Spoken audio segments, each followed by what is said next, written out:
The day my fiancé's foster sister was diagnosed with stomach cancer, I got into a car accident. I remember thinking, I can't die. Not yet. If I do, he'll fall apart. When I finally woke up, groggy and disoriented, I could barely make out Brian's voice. He was talking to someone, his private doctor, I think. Switch out all her meds for water. Don't let her recover too quickly. And make sure she takes this drug. We need to guarantee she truly loses her memory. The doctor's voice trembled. He clearly wasn't comfortable with what he was hearing. Mr. Thompson, crashing Miss Ellington's car so that you can go on a dating show with your sister was already over the line. Besides, this medicine hasn't been successfully developed yet. Apart from memory loss, there will be other side effects. Brian didn't flinch. His voice stayed cold. Going on the show with Addison is her dying wish, but I don't want Kaya to get hurt. If she forgets everything, she won't feel the pain. Once Addison's gone, I'll give her the cure. She'll fall for me all over again. If anything goes wrong, I'll take care of her for life. But what he didn't know was that the drug wouldn't just erase my memories. It would also make me lose every bit of love I had for him, and that, well, there's no cure for that kind of loss. 3 days later, I stopped loving Brian Thompson completely. After giving me the drug, Brian stayed close. He sat by my side, holding my hand like he used to. The warmth of his touch nearly made me dizzy. I squeezed my eyes shut, but the tears still came, slipping out from the corners like they had a mind of their own. Panic crept into his voice as he tried to comfort me. Kaya, hey, does it hurt? His voice was soft, almost tender. I couldn't fake it anymore. The side effects hit hard, and I started vomiting, nearly choking up bile. Brian rushed over with a glass of water, moving so quickly that he didn't even notice the glass cutting his hand. Still clinging to one last thread of hope, I looked up at him. Who are you? And who am I? His eyes flickered for a second, but Brian's reply was calm and rehearsed.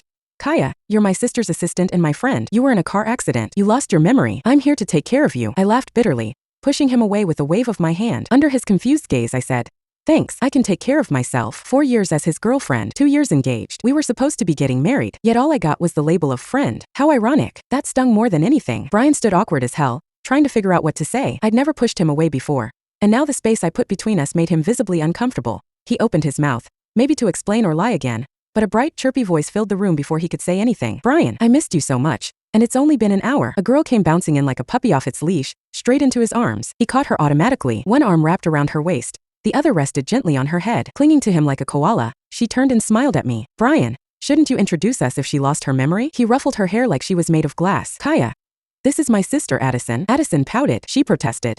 Nah, I'm your girlfriend too, remember? Right, Brian? He sighed, giving in. Yeah, my dear girlfriend. Now get down. You can't handle this physically. I just stared. The Brian I knew hated Addison. Sure, he treated her like a kid when they were growing up, but the moment she turned 18 and confessed her feelings, he was horrified. He moved out that same week and cut her off completely. When we started dating, he knew I might feel weird about Addison, so to prove I came first, he sent her abroad and hadn't seen or talked to her in 6 years. So now what? Was all that just an act? I guess my expression gave me away because Brian quickly tacked on, my sister's sick. Addison interrupted sharply. Brian, why are you telling my assistant all this? Addison wrinkled her nose and tucked herself tighter into Brian's arms. Brian, the floor's filthy. She just took the medicine. What if she throws it up? How about giving her another pill, just in case it stops working? Brian glanced at me with those unreadable dark eyes, then nodded like it was the most reasonable thing in the world. I clutched my stomach, which was already twisting itself in knots, and shook my head. No, I'm fine. My stomach's killing me. I don't want any more pills. But of course he didn't listen. His grip tightened as he pinned me down. Kaya, come on. Your body won't heal right if you don't take it. Before I could fight back, he pried my mouth open and shoved the pill in. Fearing I wouldn't swallow, he clamped his hand over my nose and mouth, cutting off my air. Choking, I struggled desperately, and the wound on my head began to bleed again. I could feel the wound reopen, the blood starting to drip again. He was terrified I'd remember that if I didn't forget him, I'd mess up his whole picture-perfect show with Addison. Tears slipped out and landed on his hand. That made him pull back like I'd burned him. Then the drug kicked in. My stomach spasmed hard, pain shooting through me like someone had knifed me from the inside. I doubled over. Blood, Rayal, hot blood poured from my mouth. Brian's face went pale. He looked like he'd just seen a ghost. He grabbed at me, frantically wiping at the mess. Kaya, what the hell? This wasn't supposed to happen. It's not supposed to be this bad. I couldn't even speak. I just held onto my abdomen, trying to stay conscious. Everything in me was screaming. It wasn't supposed to be this bad. But this drug was developed by him and his company to help him succeed.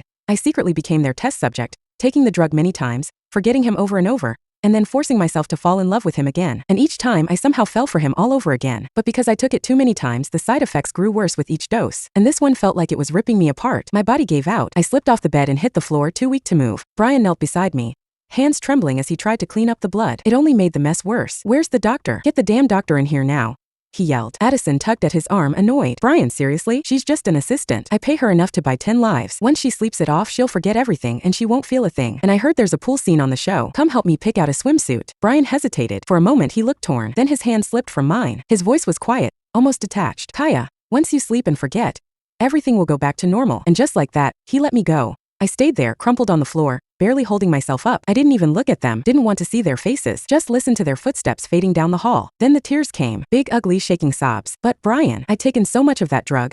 My brain couldn't forget you anymore. What it did was worse. It didn't erase my memories. It chipped away at my feelings for you, little by little. And once the full effect kicks in 3 days from now, I'll never love you again. After a while, the tears slowed, the pain in my chest dulled just enough for me to catch my breath. That's when my phone buzzed. It was Mom. Kaya, the Stanton family's eldest son, came by to propose again this year. I told him you like someone else, but he said he'd wait for you forever. What do I tell him this time? I didn't answer right away. I just stared at the video Addison had sent me. It showed Brian gently helping her try on swimsuits, his hands on her shoulders and soft eyes. I closed my eyes. That sting in my chest burned hotter than before. Mom, I said, voice steady. No need to turn him down. I've said yes. There was a pause on the line. Okay.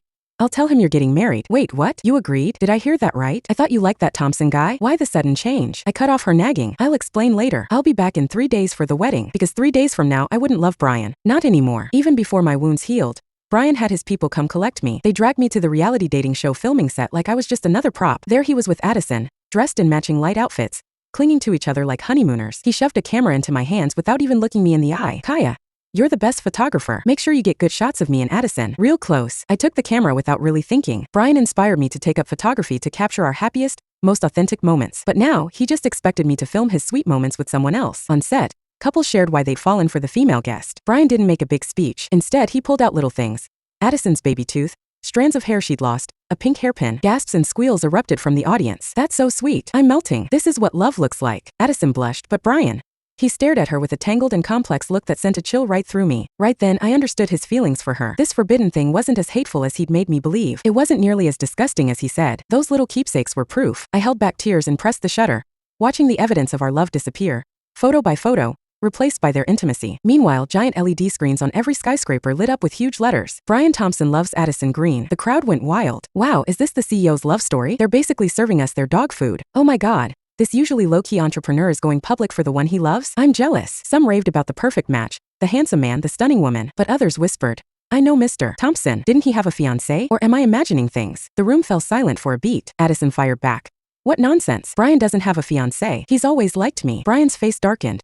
He had the man who spoke up escorted out immediately, and then gently comforted the shaken Addison. After she calmed down, he fixed the cameras with his gaze and announced, Addison is the only one I love. I've never had a fiancé before. And I never will. My hands went numb. The camera nearly slipped from my grasp. I stumbled back a step. That's when it hit me. Even though he loved me so much, I finally understood why he never made our relationship public. Even when he sent Addison away to study abroad, he never announced our engagement. Everything between us had to stay hidden. And it was because he feared Addison would get hurt if she ever found out. Couples showed videos of how their love grew, from the first spark to real understanding. I thought Brian would show childhood photos, but the pictures surprised me. They spanned nearly 6 years. October 26th, on my birthday, he was watching the Aurora Borealis with Addison. March 15th, our anniversary, they kissed on the Ferris wheel. Brian was always too busy to be there for my birthdays or when I was sick, but he sincerely apologized every time. When I was upset, he'd stand outside my door for hours, sometimes days. When I was in danger, he was always the first to protect me. He bore a scar on his left arm from blocking a bottle thrown by a drunkard. Brian made me believe he loved me so deeply. That's why when I took those pills, I forced myself to remember him over and over, even though the medicine made me forget time and time again. But now it was clear as day. Those busy days Brian always talked about were spent overseas with Addison. The overly sweet vlog played in the room, buzzing with excitement. Brian glanced back instinctively at where I stood. Then, as if remembering I had no clue, I sighed in relief. I watched Addison press a kiss to the corner of Brian's lips. He responded eagerly, and their tongues met. My hands moved independently, snapping photo after photo, even as my tears blurred the viewfinder. I felt like the biggest fool in the world. So stupid. I thought he loved me like his life depended on it. But what I didn't know, what I couldn't see, was that every time Brian disappeared on the days that mattered most to me, it was because of Addison. Buying her sanitary pads, changing them, overstepping all boundaries under the pretense of being siblings.